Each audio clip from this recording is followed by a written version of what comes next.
Okay, in this video I'm going to be looking at how to solve equations of the form x squared minus 4x equals 0. We've looked at a number of different types of quadratic equations, and in the beginning there's three types that we want to distinguish, like three basic starting types that you should know how to solve.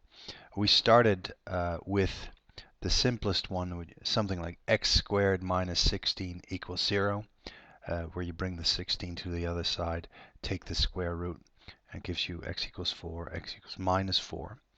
And there's this other one, is kind of a general form, which has there's a x squared and then some number in front of an x, plus 8x in this case, plus a 12 is equal to 0. Yeah, this is the one that I want to look at today. It's x squared minus 4x equals 0. And yeah, the first question is how is the type different? How is this type distinguished from these two types? And the answer is that this type has an x squared term. All of them do. And then it also has an x term, but no constant term. It's got no plus something added to it. Yeah, this has all three. It has an x squared term. It's got a number in front of the x, so it has an x term, and then some other number, plus 12 equal to 0. This does not have that constant added. This one has an x squared term. It also has a constant term, but does not have an x term. So you could say the number in front of the x is 0, and so there is no x term. So that's the difference.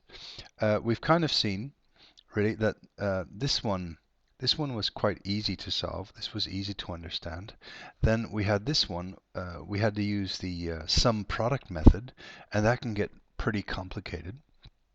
And as to difficulty, we could kind of say that this is in the middle of those two. But actually, yeah, it is quite easy. This is what we do. Just as with this type, we want to be able to write this as the product of two things. We want to be able to write it as A times B equals 0, so that we can then conclude that either A must be 0 or B must be 0. Yeah, if we can write it, it's now a sum of two terms. We want to be able to write it as a product of two factors.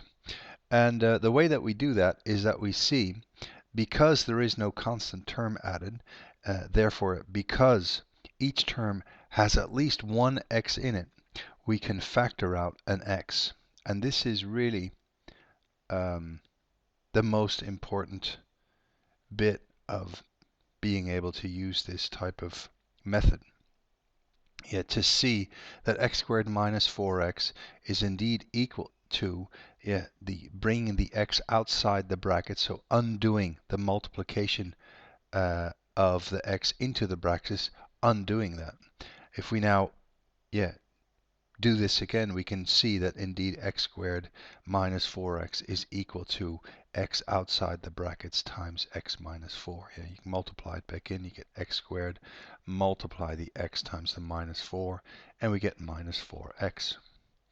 And once we have it in this form, we can now conclude, because I have the product of two terms, or of two factors, I can now say that either x must be 0. Yeah, to make this product equal to 0, or the alternative is that the x minus 4 is equal to 0. In other words, that the x is equal to 4. So the solutions are x equals 0 or x is equal to 4. Both of those will make this equation equal to 0, this equation true. Let's try another one.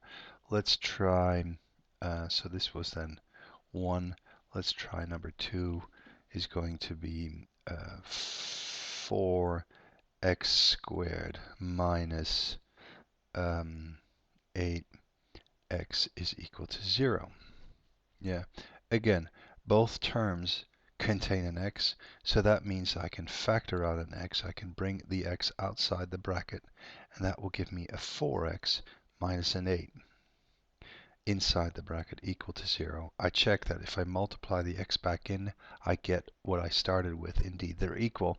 So x equals 0, or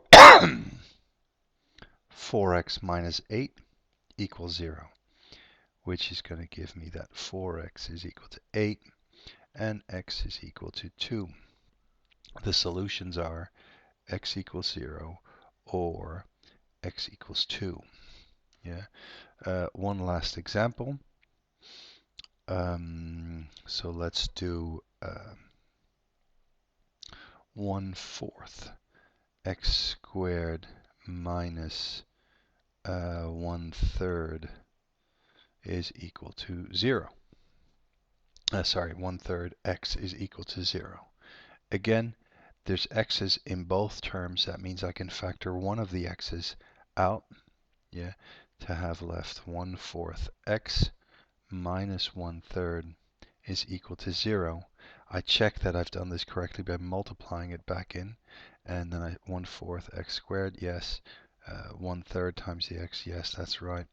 So now I can again say x equals 0, or 1/4 x minus 1/3 equals 0. I now do an addition of the 1/3 to both sides, which will give me 1/4 x is equal to 1/3. I now multiply both sides by 4 times 4 to get rid of the 4 in front of the x, and that will give me x is equal to 4/3, or 1 1/3. And the final solution then for this one is x equals 0, or the x is equal to 1 1/3. Now, something to note is that notice that in each case, when you're talking about this form, that x is equal to 0 is always a solution. X equals 0 there. It's always solution, and that makes sense, of course, because yeah, all the terms contain an x. So then when you put x equals 0 into each of the terms, each term will be 0, and adding or subtracting 0 terms will always be equal to 0. So one thing that you can always be sure of, that an equation of this form will always have x equals 0 as one of the solutions, and the other one you find by doing this this bit here, that, there, this for this equation, and so on. So that was how to solve equations of the form x squared minus 4x equals 0.